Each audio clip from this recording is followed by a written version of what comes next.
Você sabe quais são os sintomas do diabetes?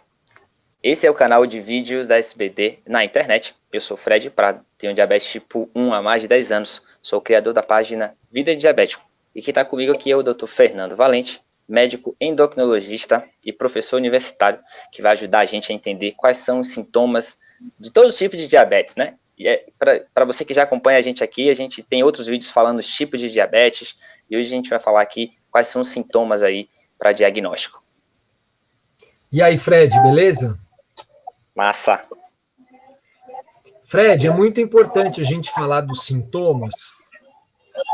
Os sintomas estão mais ligados aí ao diabetes do tipo 1, quando aparece de maneira súbita. Então, normalmente a pessoa sente uma sede muito intensa, começa a urinar muito, sente uma fraqueza muito grande, começa a perder peso em um curto espaço de tempo, a visão pode ficar um pouco borrada, podem aparecer outras alterações mais tardias, podem aparecer, aumenta o risco de ter infecções, a pessoa pode ter uma infecção urinária, por exemplo. Então, urina mais porque tem açúcar no sangue aumentado.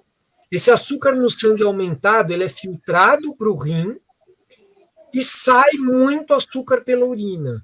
E esse açúcar na urina saindo em quantidade excessiva puxa água, por isso a pessoa urina muito. E urinando muito, ela vai sentir muita sede, tá? E é por isso que chama diabetes, né? O termo diabetes significa sifão. Então, parece que a água não para no corpo. Logo que entra, já sai. Tá? Então, o diabetes tipo 1, como é uma secreção de insulina já muito baixa desde o princípio, já manifesta esses sintomas. O tipo 2 também pode desenvolver esses sintomas, mas num momento mais tardio.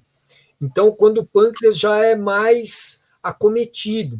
Porque no início é uma doença que não dá sintomas, diabetes tipo 2, é uma doença silenciosa. Então, nós temos aí os dados da IDF, da Federação Internacional de Diabetes, em que metade das pessoas com diabetes não sabem que tem diabetes. Justamente por causa disso, porque para quem tem diabetes tipo 2 é uma doença silenciosa. Então, a pessoa descobre. Para ela descobrir, ela precisa fazer exames, e aí a gente pode discutir num próximo episódio aí também sobre diagnóstico, né? Mas tem os sintomas, pode, num estágio mais tardio, comprometer a cicatrização também, né? Eu não sei o que está mais na cabeça aí de quem tem diabetes em relação a sintomas, Fred.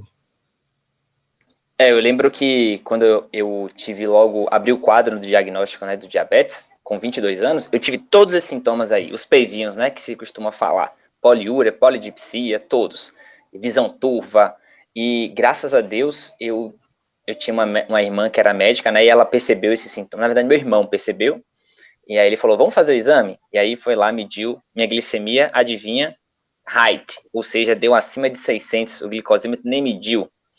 Então, assim, aí eu já fui direto para emergência e como você bem falou, né, o tipo 1, os sintomas são muito clássicos, né, é muito evidente. Você abre o quadro ali, você tem uma produção de insulina, e aí quando ela fica muito baixinha, você ainda produz insulina, né, eu li até outro dia que você ainda produz cerca de 30%, 20% de você tem de produção ainda, por isso que tem gente que tem uma fase chamada lua de mel, né, eu não tive lua de mel não, meu foi um relacionamento abusivo mesmo, já começou de vez. Inclusive, acho muito legal a gente bater um papo depois sobre lua de mel, né? O que é a lua de mel, o que é essa fasezinha. Mas eu já comecei, não tive cetoacidose também, né? Mas eu estava com glicemia bem alta durante muito tempo. E o tipo 2, e é até por isso a estimativa, né? De que metade das pessoas que têm diabetes no Brasil, das 16 milhões de pessoas lá, não sabe que tem a doença, porque de fato você não sente uma coisa assim, de falar, ai meu Deus, tive um infarto, tive alguma coisa, né? Estou com diabetes. Não, através de exames de rotina, quer dizer, você faz ali uma ponta de dedo em jejum, você faz um exame de curva glicêmica e você, no exame da rotina, você detecta que, opa, o açúcar está alto, né? Seja o pré-diabetes, seja o diabetes. Então, por isso que muita gente não sabe que tem diabetes, porque ela não é uma coisa assim tão evidente. Você vai sentindo ali aos pouquinhos um pouco mais de cansaço, né? Um pouco mais de indisposição, aí você sente um pouco mais de fome, indisposição para fazer atividade física, enfim, são vários sintomas aí que vão rolando, mas por isso que se fala que o diabetes tipo 2, né, ele é mais silencioso, por isso é aos pouquinos que vai acontecendo. O tipo 1 não, ele é, ele acontece de vez assim. Então, para mim, eu lembro que foi bem punk, assim, eu tive todos esses sintomas aí, e perdi muito peso, nossa, eu fiquei muito magrinho, eu malhava e era muito magrinho. Mas como você falou, não tem como a gente se culpar por nada, porque a gente não sabe nem o que causa o diabetes tipo 1 ainda, né? Imagina a gente pensar em... Eu tenho muita fé na cura também, né? Inclusive, vamos falar sobre isso depois, mas a gente não sabe nem... A gente precisa identificar primeiro o que causa o diabetes tipo 1.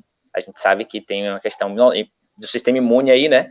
Mas não é um problema só no pâncreas. Não é tirar o meu pâncreas e botar um pâncreas bonzinho, porque o sistema imunológico vai atacar ele também. Então, não é tão simples assim como a gente acha. Mas dá para se viver muito bem, tanto com diabetes tipo 1, quanto diabetes tipo 2, ou qualquer tipo. E, enfim, a ideia é passar aqui uma ideia, né, do que, como é que são os sintomas, como identificar que você pode estar com diabetes ou não, seja qual for o seu tipo, né? E sempre, sempre, sempre fazer os exames de rotina, para que a gente consiga ter o diagnóstico mais preventivamente possível, né? E começar a usar o tratamento certinho, que é uma grande diferença, né? Descobrir no tempo certo e começar o tratamento no tempo certo. Muita gente tem diagnóstico até errado, né? Tipo 1 diagnosticado com tipo 2 e acaba entrando com o tratamento errado. Mas, enfim, é importantíssimo que a gente consiga fazer os exames de rotina aí para identificar certinho. Fred, isso que você falou da porcentagem de pâncreas ainda ativo, né? É muito importante, porque essa é até uma das diferenças do porquê que dá sintoma em quem tem diabetes tipo 1 de cara, e no caso do diabetes tipo 2, acaba não sendo assim, né? Então, quando a pessoa desenvolve diabetes tipo 2, ainda tem aí 50, 70, 80, perdeu 50 a 80% da função do pâncreas, então ainda tem 50%. Quando a pessoa desenvolve diabetes tipo 1 e descobre diabetes tipo 1, tem de 10 a 30% do pâncreas. Então a produção de insulina é muito baixa para que a pessoa consiga continuar levando a vida de maneira absolutamente normal, sem fazer o tratamento. Mas acho que é isso. Acho que nós conseguimos abranger bem aí. Claro, tem aqueles sintomas mais tardios que eu falei, né, de alterar a cicatrização, mas isso ocorre depois de muitos anos, né? Ou então formigamento pode ser também, os sintomas mais inespecíficos, né? Acho que os principais são esses. Não é isso, Fred? Beleza, acho que missão cumprida, todo mundo aí já tá craque nos sintomas. Então, de novo, a mensagem que mais é importante ficar aqui é que todo mundo faça os exames, né? Que se você tem um parente, enfim, que tá com algum sintoma que você percebeu aqui do que a gente conversou, convida ele para fazer o examezinho, é importantíssimo que você tenha convicção disso. E, enfim, acompanha a gente aqui nessa série de vídeos com muita informação, educação em diabetes e como a gente sempre fala, né? Viver bem com diabetes é sim uma questão de escolha e cabe a cada um de nós estudar e colocar em prática. Abraço, Fred.